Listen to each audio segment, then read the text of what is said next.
இறுதிப் போரில் ஜோஷித ராஜபக்சவின் போலி நாடகம் அம்பலம். படகை செலுத்திய முன்னாள் வீரரின் பரபரப்பான தகவல்கள். இலங்கையில் எரிபொருளுக்கான QR பயன்பாடு தொடர்பான அறிவிப்பு.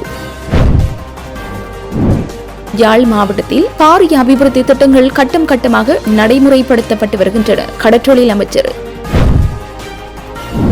செம்மணி புதைகுழி தொடர்பில் நீதி நிலைநாட்டப்படும். நீதியமைச்சர் உறுதி.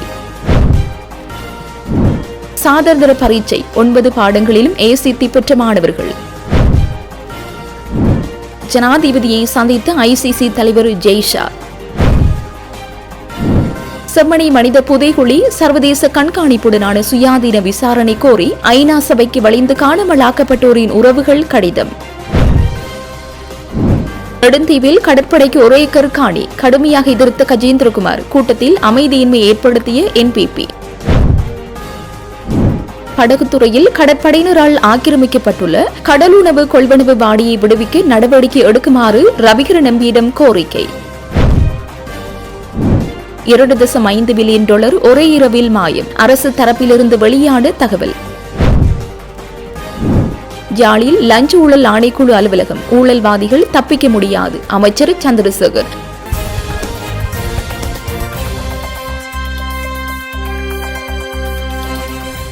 முன்னாள் ஜனாதிபதி மஹிந்த ராஜபக்சவின் மகனான ஜோஷித ராஜபக்ச தமிழீழ விடுதலை புலிகளுக்கு எதிரான யுத்தத்தின் போது யுத்த களத்தில் தானும் ஈடுபட்டதாக சோடிக்கப்பட்ட காணொலிகளை பதிவு செய்து மக்களுக்கு காண்பித்ததாக இலங்கை கடற்படையின் ஓய்வு பெற்ற அதிவிரைவு டோரா படகு அணியில் பணியாற்றிய நுவான் முனசிங்க என்பவர் முகநூல் பதிவொன்றை இட்டுள்ளார். ஜோஷித கடற்படை வீரர்களின் மனவலிமை அதிகரித்த விதம் தொடர்பில் இலங்கை கடற்படையில் இருந்தவர்கள் அன்றிலிருந்து இன்று வரை பணியாற்றுபவர்கள் இது தொடர்பான சம்பவங்களை பதிவிடுமாறு முகநூல் பதிவொன்றில் முன்னாள் கடற்படை வீரர் பதிவிட்டுள்ளார். அந்த பதிவில் மேலும் குறிப்பிடப்பட்டுள்ளதாவது: தீவிரமாக யுத்தம் நடந்து கொண்டிருந்த அந்த நாட்களில் நாங்கள் ஒழுங்கான தூக்கம், உணவு, நீர் இல்லாமல் முல்லைத்தீவு நாயாறு கடற்பரப்பில் கடமையில் ஈடுபட்டிருந்தோம். அதிவிரைவு டோரா படகுகள் திருகோணமலை துறைமுகத்திற்கு எரிபொருள் நிரப்புவதற்காக மட்டுமே வரும். அப்படி வந்து 2 மணித்தியாலங்கள் வரை ஓய்வெடுத்துவிட்டு மீண்டும் கடலுக்கு செல்லும். அந்த நாட்களில் நாங்கள் அதிக களைப்புடன் தான் இருப்போம். ஒரு நாள் அப்படி ஒரு டோரா படகிற்கு எரிபொருள் நிரப்புவதற்காக துறைமுகத்திற்கு வந்திருந்த வேளையில் அன்றைய கடற்படை தளபதி வைஸ் அட்மிரல் கருணா கூட அங்கு வந்திருந்தார். துறைமுகத்திற்கு தேசிய ரூபவாகினி ஊடக பிரிவினரும் வந்திருந்தனர். கருணா கூட சொன்னார், இப்போது ஜனாதிபதியின் மகன் ஜோஷித வருகின்றார். சுமார் 10 டோரா படகுகள் துறைமுக வாயிலுக்கு செல்ல தயாராக இருங்கள். ஜோஷித கடலுக்கு சென்று யுத்தத்தை வழிநடத்துவது போல் ஒரு சிறிய வீடியோ செய்ய வேண்டும். இது மேலிடத்திலிருந்து வந்த கட்டளை. அவர் சொன்னார், நீங்கள் எல்லாரும் பாவம் என்ன செய்வது களைப்பை பொருட்படுத்தாமல் போய் அதற்கு சம்மதியுங்கள். சிறிது நேரத்தின் பின்னர் ஜோஷித ராஜபக்ச வந்தார். வந்து ஏறியது என்னுடைய டோரா படகில் தான். துறைமுக வாயிலுக்கு வெளியே நாங்கள் சுமார் 10 டோரா படகுகளில் சென்று கடலில் ஒரு 15 நிமிடங்கள் வரை யுத்த நடவடிக்கையில் ஈடுபடுவது போல ஒரு வீடியோ செய்தோம். அதை செய்துவிட்டு மீண்டும் துறைமுகத்திற்கு வந்தோம். அன்றைய அட்மிரல் வல்கம்பாய, அட்மிரல் அத்துகொடு, அட்மிரல் திசாநாயக்க, அட்மிரல் ஹேமந்த மற்றும் அட்மிரல் ஃபெரேர் ஆகியோர் இதற்கு சாட்சிகள். இவரால் கடற்படையினரின் மன உறுதி ஒன்றும் அதிகரிக்கவில்லை. அவர் அந்த நாட்களில் அதிகாரிகள் அனைவரையும் இவரை பார்த்து வெறுத்து போயிருந்தனர் என்று பதிவிட்டுள்ளார். இதில் எதிர்மறையான பதிவுகளே அதிகம் காணப்படுகின்றன. ஜோஷித ராஜபக்ச கடற்படை வீரர்களின் மனவலிமை அதிகரிக்கவே கடற்படையில் சேர்ந்தார் என்ற கருத்தை சமூகத்தில் விதைப்பதற்கு இவ்வாறான செயற்பாடுகள் முன்னெடுக்கப்பட்டுள்ளன. இலங்கையில் எரிபொருள் விநியோகத்தின் போது QR குறியீட்டை தொடர்ந்தும் பயன்படுத்துவது குறித்து ஆராயப்பட்டு வருகிறது. தற்போதைய நிலைமையை கருத்தில் கொண்டு இறுதி முடிவு எடுக்கப்படும் என இலங்கை பெட்ரோலிய கூட்டுத்தாபனம் தெரிவித்துள்ளது. உலக சந்தையில் எரிபொருள் விலை அதிகரித்த வேகத்திற்கு இணையாக விலை குறையவில்லை என அதன் தலைவர் DJ ராஜகருணா தெரிவித்துள்ளார். ஊடகவியலாளர்களின் கேள்விகளுக்கு பதிலளிக்கும் போதே அவர் இவ்வாறு குறிப்பிட்டுள்ளார். இதேவேளை எரிபொருளை கொள்வனவு செய்வதற்கு மேலும் எந்தவித தடைகளும் இல்லை என DJ ராஜகருணா மேலும் குறிப்பிட்டுள்ளார். செம்மணி மனித புதைகுழி அகழ்வு பணிக்கு தேவையான நிதியினை எமது அரசாங்கம் ஒதுக்கியுள்ளது. அகழ்வின் பின்னரான அடுத்த கட்ட நடவடிக்கைகளுக்கும் நிதிகளை வழங்க தயாராக உள்ளோம். செம்மணி மனித புதைகுழி அகழ்வு பணிக்கு தேவையான நிதியினை எமது அரசாங்கம் ஒதுக்கியுள்ளது. அகழ்வின் பின்னரான அடுத்த கட்ட நடவடிக்கைகளுக்கும் நிதிகளை வழங்க தயாராக உள்ளோம். புதைகுழி தொடர்பான நீதியான விசாரணைகளை முன்னெடுக்க அரசாங்கம் ஆதரவாக இருக்கும் என நீதியமைச்சர் ஹர்சன நாணயக்கார தெரிவித்துள்ளார். செம்மணி மனித புதைகுழி பகுதியை நேற்றைய தினம் வெள்ளிக்கிழமை பார்வையிட்ட பின்னர் ஊடகங்களுக்கு கருத்து தெரிவிக்கும் போதே அவ்வாறு குறிப்பிட்டுள்ளார். மேலும் தெரிவிக்கையில் செம்மணி புதைகுழி தொடர்பில் நீதி நிலைநாட்டப்படும், அதற்குரிய சகல நடவடிக்கைகளும் நீதி அமைச்சர் செய்யும். கடந்த கால அரசாங்கம் தமிழ் மக்களை ஏமாற்றியது போன்று எங்களுடைய அரசாங்கம் தமிழ் மக்களை ஏமாற்ற மாட்டாது. எங்கள் அரசாங்கத்தை தமிழ் மக்கள் முழுமையாக நம்பலாம். வடக்கு தெற்கென்ற பாகுபாடு இன்றி குற்றம் செய்த அனைவருக்கும் தண்டனை வழங்கப்படும். அதற்கான விசாரணைகள் இன்றி எவரையும் கைது செய்து சிறையில் அடைக்க முடியாது. ராணுவத்தினர் படுகொலைகளில் ஈடுபட்டிருந்தால் அதற்கான ஆதாரங்களை முன்வைத்தால் நிச்சயமாக நாம் ராணுவத்தினருக்கு எதிராகவும் நடவடிக்கைகளை எடுப்போம் எனவும் தெரிவித்துள்ளார். இலங்கை முழுவதும் சிறுவர் துஷ்பிரயோகம் மற்றும் தவறான நடத்தைகளுக்கு உட்படுத்தல் போன்ற செயற்பாடுகள் அதிகரித்துவிட்டன. இதுபோன்ற குற்றங்களை செய்தவர்களுக்கு எதிராக கடுமையான தண்டனைகள் வழங்கப்பட வேண்டும் என மட்டக்களப்பு மாவட்ட ஒருங்கிணைப்பாளர் அந்தநீல்சில் ராஜ்குமார் தெரிவித்துள்ளார். மட்டக்களப்பு பாளைமீன் மடைவில் உள்ள அவரது காரியாலயத்தில் நேற்று ஊடக மாநாட்டில் கருத்து தெரிவிக்கும் போது அவர் மேற்கண்டவாறு குறிப்பிட்டுள்ளார். அவர் மேலும் தெரிவிக்கையில், கடந்த 17ஆம் தேதி காத்தான்குடி போலீஸ் பிரிவில் உள்ள பிரதேசம் ஒன்றில் தன்னுடைய 12 வயது மகளை ஆணொருவர் தவறான நடத்தைக்குட்படுத்திய காரணத்தால் அவர் அவமானம் தாங்க முடியாது தந்தை தற்கொலை செய்து கொண்டார். இது இலங்கை தேசத்திற்கு ஒரு பரிதாபகரமான செயலாக பார்க்கப்படுகிறது. இதனை தடுக்காவிட்டால் சிறுவர் துஷ்பிரயோகத்தால் அந்த சிறுவர் மட்டுமல்ல அவரது பெற்றோர், உறவினர்கள் உட்பட அந்த சமூகமே பாதிக்கப்படுகின்றது. எனவே இவ்வாறான குற்றச்செயல்களை தடுப்பதற்கு அதி உச்ச தண்டனை, மரண தண்டனை வழங்க வேண்டும். அத்துடன் அந்தந்த பிரதேசத்தில் உள்ள கிராம உத்தியோகத்தர்கள், பிரஜாசக்தி தலைவர்கள், அந்த ஊரில் இருக்கும் தேவாலயங்கள், ஆலயங்களின் தலைவர்கள் ஒன்றிணைந்து கூடிய கவனம் செலுத்தி இவ்வாறான சிறுவர் துஷ்பிரயோகங்கள் மற்றும் கசிப்பு உற்பத்தி, போதைப் பொருள் விற்பனை உள்ளிட்ட குற்றங்களை தடுப்பதற்கு முயற்சிக்க வேண்டும். மட்டக்களப்பு மாவட்டத்தில் தாய் தந்தை தொழில் நிமித்தம் வெளிநாடுகளுக்கு சென்றுள்ளனர் அல்லது தாய் இல்லாமல் தந்தையுடனும் தந்தை இல்லாத தாயுடனும் 18 வயதிற்கு உட்பட்ட 3000த்திற்கு மேற்பட்ட சிறுவர்கள் பாதுகாப்பு இல்லாத சிறுவர்களாக இருக்கின்றனர். எனவே இவர்களுடைய பாதுகாப்பில் கருத்தில் கொண்டு கிராம உத்தியோகத்தர்கள், நாடாளுமன்ற உறுப்பினர்கள் மற்றும் பிரஜாசக்தி உறுப்பினர்கள் கூடுதல் கவனம் செலுத்தி இவ்வாறான குற்றச்செயல்களில் ஈடுபடுபவர்களை தடுப்பதற்கு பொதுமக்களுக்கு விழிப்புணர்வுகளை ஏற்படுத்த வேண்டும். அதேவேளை இலங்கை தண்டனை சட்டக்கோவையில் இவ்வாறு குற்றச்செயல்களில் ஈடுபடுபவர்களுக்கு தண்டனை குறைவாக இருக்கும் காரணத்தால் நாடாளுமன்ற உறுப்பினர்கள் அனைவரும் ஒருமித்த குரலாக சிறுவர் பாலியல் துஷ்பிரயோகம் செய்தவர்கள் மற்றும் பெண்களை தவறான நடத்தைக்கு உட்படுத்தியவர்கள் உள்ளிட்ட குற்றங்களை செய்தவர்களுக்கு நீதிமன்றம் கடுமையான தண்டனைகளை வழங்குவதற்காக தலைவர்கள் குரல் கொடுக்க வேண்டும் என்றார். 2025ஆம் ஆண்டுக்கான கல்வி பொது தராதர சாதனதர பரீட்சை பொறுப்புகளின்படி அனைத்து பாடங்களிலும் ACT பெற்ற பரீட்சார்த்திகளின் எண்ணிக்கை வெளியாகியுள்ளது. அதன்படி பரீட்சைக்கு தோற்றிய 4,51,463 பரீட்சார்த்திகளில் 11,790 மாணவர்கள் 9 பாடங்களிலும் ACT பெற்றுள்ளதாக பரீட்சை ஆணையாளர் நாயகம் AKS இந்திகா குமாரி லேனகி தெரிவித்துள்ளார். சாதனதர பரீட்சை பெறுபவர்கள் வெளியீடு குறித்து தெளிவுபடுத்துவதற்காக இன்று நடைபெற்ற ஊடகவியலாளர் சந்திப்பில் கலந்து கொண்டு கருத்து தெரிவிக்கும் போது இவர் இதனை குறிப்பிட்டுள்ளார். அவர் மேலும் தெரிவிக்கையில், சாதாரணதர பரீட்சை பெறுபவர்களின்படி 2,25,748 மாணவர்கள் உயர்தரத்தில் கல்வி கற்பதற்கு தகுதி பெற்றுள்ளதுடன் 11,790 மாணவர்கள் அனைத்து பாடங்களிலும் ACT பெற்றுள்ளனர். இவர்களில் 11,651 பேர் பாடசாலை விண்ணப்பத்தார்கள் என்பதுடன் 139 பேர் தனிப்பட்ட விண்ணப்பத்தார்கள் ஆவர். இம்முறை பரீட்சைக்கு தோற்றிய மாணவர்களில் 7,419 பேர் அனைத்து பாடங்களிலும் தோல்வியடைந்துள்ளனர். அதேபோன்று கடந்த வருடத்துடன் ஒப்பிடுகையில் இம்முறை விஞ்ஞானம் மற்றும் கணிதம் ஆகிய பாடங்களில் சித்தி அடைந்துள்ளவர்களின் வீதம் அதிகரித்துள்ளது. இதன்படி இம்முறை விஞ்ஞான பாடத்தில் 70.1% மாணவர்கள் சித்தி அடைந்துள்ளதுடன் கடந்த வருடம் அது 69.7% காணப்பட்டது. மேலும் இம்முறை கணித பாடத்தில் 72.3% மாணவர்கள் சித்தி அடைந்துள்ளதுடன் கடந்த வருடம் அது 71.6% காணப்பட்டது என அவர் மேலும் தெரிவித்துள்ளார். சர்வதேச கிரிக்கெட் சபையின் தலைவர் ஜெய்ஷா ஜனாதிபதி அனுரகுமார திசாநாயக்கவை சந்தித்து கலந்துரையாடியுள்ளார். குறித்த சந்திப்பானது நேற்று பிற்பகல் கொழும்பில் உள்ள ஜனாதிபதி அலுவலகத்தில் இடம்பெற்றுள்ளது. தனது குறுகிய உத்தியபூர்வ விஜயமாக அவர் நேற்று இலங்கை வந்தடைந்ததாக தெரிவிக்கப்படுகிறது. இந்த சந்திப்பின் போது இலங்கை கிரிக்கெட் நிறுவனத்திற்காக நியமிக்கப்பட்டுள்ள இடைக்கால குழுவின் நியமனம் குறித்து விவாதிக்கப்பட்டிருக்கலாம் என எதிர்பார்க்கப்படுகிறது. தேசிய கிரிக்கெட் நிர்வாக அமைப்புகளின் செயற்பாடுகள் தொடர்பாக ICC கொண்டுள்ள விதிகளுக்கு இந்த இடைக்கால குழுவின் நியமனம் முரணானது என ICC தெரிவித்துள்ளமை குறிப்பிடத்தக்கது. வலிந்து காணாமலாக்கப்பட்டோர் விவகாரம் மற்றும் செம்மணி மனித புதைகுழி தொடர்பில் சர்வதேச கண்காணிப்புடனான சுயாதீன விசாரணை கோரி ஐக்கிய நாடுகள் சபைக்கு வலிந்து காணாமலாக்கப்பட்டோரின் உறவுகள் கடிதம் ஒன்றை அனுப்பி வைத்துள்ளனர். செம்மணி மனித புதைகுழி பகுதியில் நேற்றைய தினம் கவனஈர்ப்பு போராட்டம் நடைபெற்றது. அதனைத் தொடர்ந்து வலிந்து காணாமலாக்கப்பட்டவரின் உறவுகள் இந்த கடிதத்தை அனுப்பியுள்ளதாக தெரிவிக்கப்படுகிறது. யாழ்ப்பாணம் நெடுந்தீவு பகுதியில் கடற்படையினருக்கு 1 ஏக்கர் அரச காணியை வழங்குவதற்கு பிரதேச செயலாளர் நடவடிக்கை எடுத்தமைக்கு நாடாளுமன்ற உறுப்பினர் கஜேந்திரகுமார் பொன்னம்பலம் கடும் கண்டனத்தை தெரிவித்திருந்தார். ஜாழ் மாவட்ட ஒருங்கிணைப்பு குழு கூட்டம் நேற்றைய தினம் மாவட்ட செயலகத்தில் நடைபெற்றது. குறித்த கூட்டத்தில் நெடுந்தீவில் கடற்படையினருக்கு 1 ஏக்கர் காணியை வழங்குவதற்கு நடவடிக்கை எடுக்கப்பட்டமை தொடர்பில் பிரஸ்தாபிக்கப்பட்ட போதே கஜேந்திரகுமார் கண்டனம் தெரிவித்திருந்தார். கடற்படைக்கு காணி வழங்குவது தொடர்பில் நடவடிக்கை எடுக்கப்பட்டதா என நெடுந்தீவு பிரதேச செயலரிடம் வினவிய போது நெடுந்தீவில் உள்ள குயின் டவர் அருகிலுள்ள 1 ஏக்கர் காணி வழங்க நடவடிக்கை எடுக்கப்பட்டுள்ளது. அது தொடர்பில் பிரதேச காணி பயன்பாட்டு குழு கூட்டத்தில் தீர்மானம் எடுக்கப்பட்டு அதன் அடிப்படையில் வழங்க நடவடிக்கை எடுக்கப்பட்டதாக தெரிவித்தார். அதற்கு மக்கள் பிரதிநிதிகளை அழைக்காது காணி பயன்பாட்டு குழு கூட்டங்களை நடத்தி முப்படையினரின் தேவைக்கு எவ்வாறு காணிகளை வழங்க முடியும்? காணி பயன்பாட்டு குழு கூட்டங்களில் எடுக்கப்படும் முடிவுகளை பிரதேச ஒருங்கிணைப்பு குழு கூட்டத்திற்கு சமர்ப்பிக்க வேண்டும். தேவைப்படின் மாவட்ட ஒருங்கிணைப்பு குழு கூட்டத்திற்கும் சமர்ப்பித்து முடிவுகள் எடுக்கப்பட வேண்டும். கடந்த வரவு செலவு திட்ட உரையின் போது ஜனாதிபதி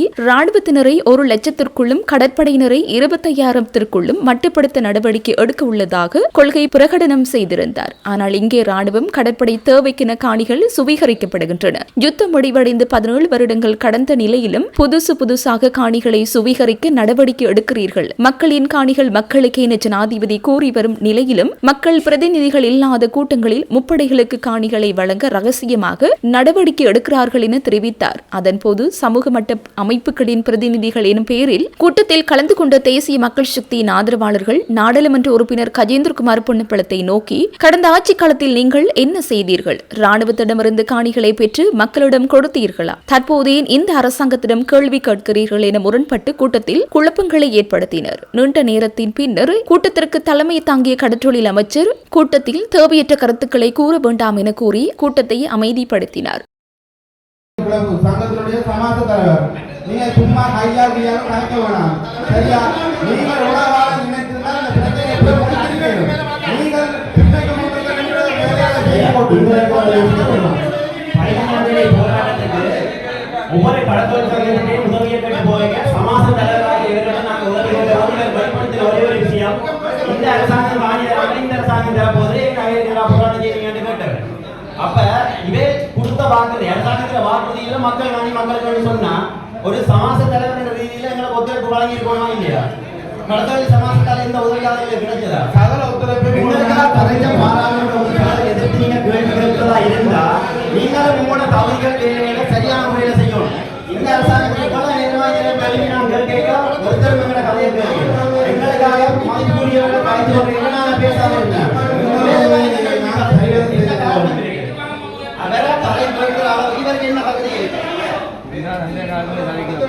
தனிமனே ஒரு கட்சி ரீதியான கதை இல்லாம என்னன்னு கேட்பேன். இதே அவர்கிட்ட நாங்கள் 15ஆம் தேதி போராட்டத்தில் கேட்டபோது எங்களுக்கு இவர் என்ன சொன்னவர்? எங்களுக்கு சொன்னது இந்த அரசாங்கம் காணிடாம போகுது. இதே உங்கள்கிட்ட அதே அரசாங்கத்துக்கு தான் கேட்கிறோம். எங்களை காணியை விடுங்கோவர் விடுவானு சொல்லித்தானே ஆட்சிக்கு வந்து நீங்க 5 வருஷத்துக்குள்ள விடுவீங்களா? அங்க பார்த்து சொல்லுங்க, மொத்த பார்த்து சொல்லுங்க. அதே அமைச்சர்கிட்ட எங்க அதான் விட்டா பாப்பம் என்ன விடுறாமன்னு சொல்லி சொன்னீங்க. எங்க விட்ட நீங்க ஒரு பாதையை தவிர வேற என்ன விட்ட நீங்க? காணியில இந்த வரைக்கும் 23,000 காணியில 90 விதமான காணி விட்டு அந்த மிச்சம் 10 விதம் உங்களோட உறுதிக்கான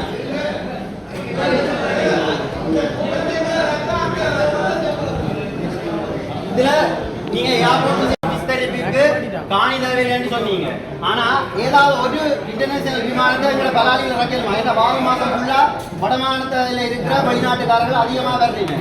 ஒரு விமானத்தை என்னன்னா கொழும்பு கட்டுநாயகத்தில் இறக்குற ஒரு விமானத்தை இங்க இருந்து இங்க இறக்கலுமா? உங்களால் முடியுமா? விமான நிலையத்துக்கு காணியை எடுத்துறீங்க. ஒரு முக்கியமான ஒரு கேள்வி, சர்வதேச விமான நிலையம் என்றால் தனியாக இந்தியாவுக்கு பக்கத்திற்கு அதை மாற்றேலுமா?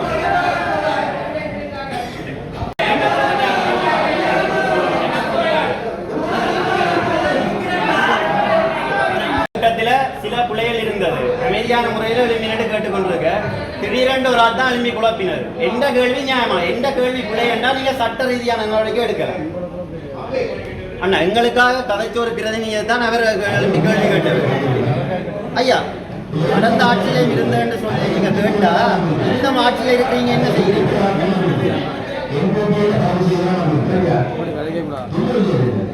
சரியா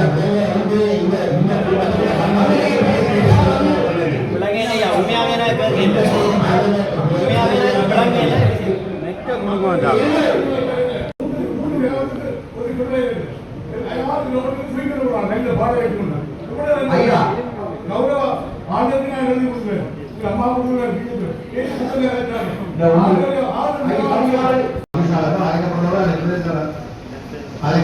அதன் அடிப்படையில் அந்த காணி கொடுக்கக்கூடிய தீர்மானங்கள் அங்கு எடுக்கப்படும்.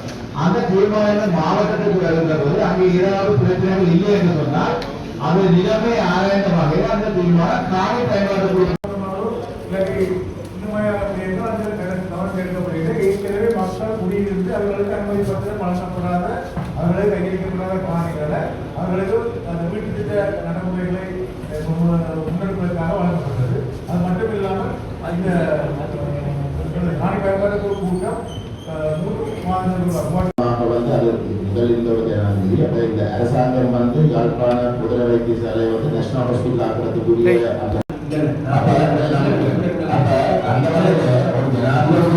நல்ல விஷயம் இன்றைக்கு விஷயத்துக்கு வருவோம். சரியா உங்களோட டாக்டருக்கு நல்லா தெரியும். ஒரு தேசிய பாடசாலையா தேசிய வைத்தியசாலையாக தலைமுயற்சிருமாங்க அதுக்கான குவாலிஃபைடு இருக்காங்க. அந்த குவாலிஃபைடு இது வரைக்கும் நாங்கள் இது செய்ய மத்திய அரசு கொண்டு போகக்கூடிய முயற்சியும் நடக்குது. அங்கேயும் சொல்லப்படுகின்ற இப்ப மாகாணத்துக்குரிய ஒரு கட்டுமானத்துக்கு வந்து போதிய அளவு நிதி கொடுத்தாங்க வந்து அந்த மாகாணத்தை வந்து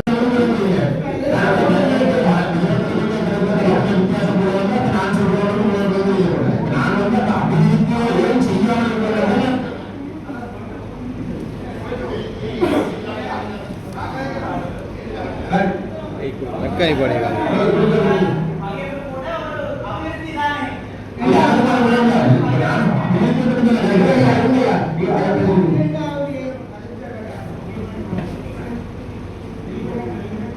உங்களுக்கு இந்த விட இந்த பிரச்சனை உங்களுக்கு நல்லா தெரியும்.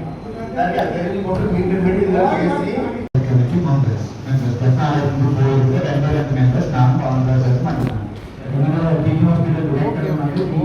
சம்பந்தமான பிரசன்டேஷன் வந்து சொல்லுவோம்.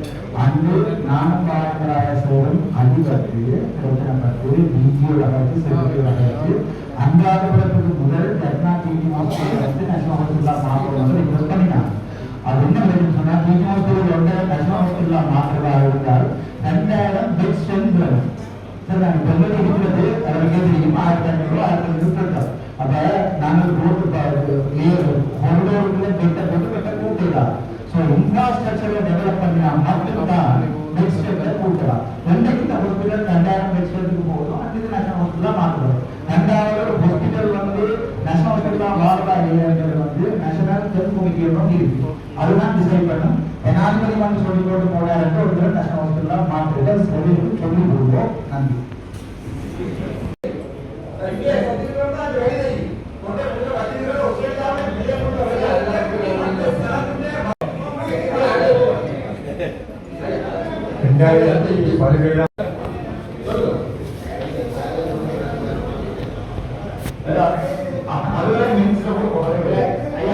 நாங்கள் பிரசன்டேஷன் செய்யறதுக்கு கூடாது. நாங்கள் இதை நேற்று 2 மணிக்கு பாராளுமன்ற இந்த டாக்குமெண்ட் எல்லாம் அனுப்பிட்டோம். அதுக்கு பிறகு எல்லா பாராளுமன்ற டாக்குமெண்ட்டும் வந்து கிடைக்குது. அதை நாங்கள்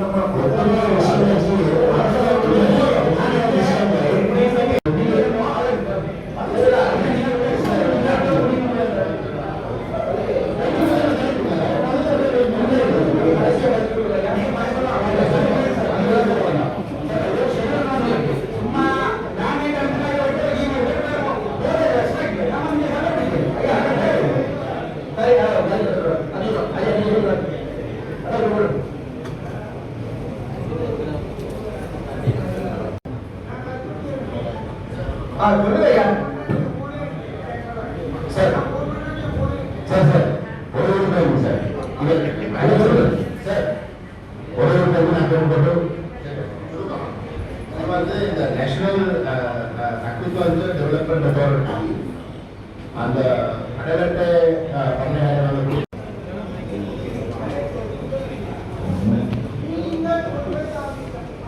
நான் கொண்டு போய் காட்டு அது நான் கொண்டு போய் பற்றியதாது. அது வந்து அது வந்து உரிய அமைச்சரோட உரிய நிறுவனங்களோட பேசப்பட்டு அதற்கான நடவடிக்கை எடுக்கிறது நான்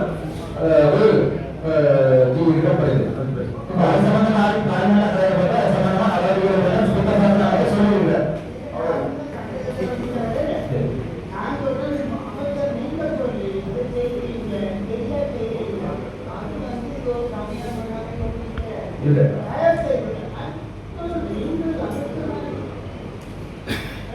அதுதான் உங்களுக்கு அதற்காக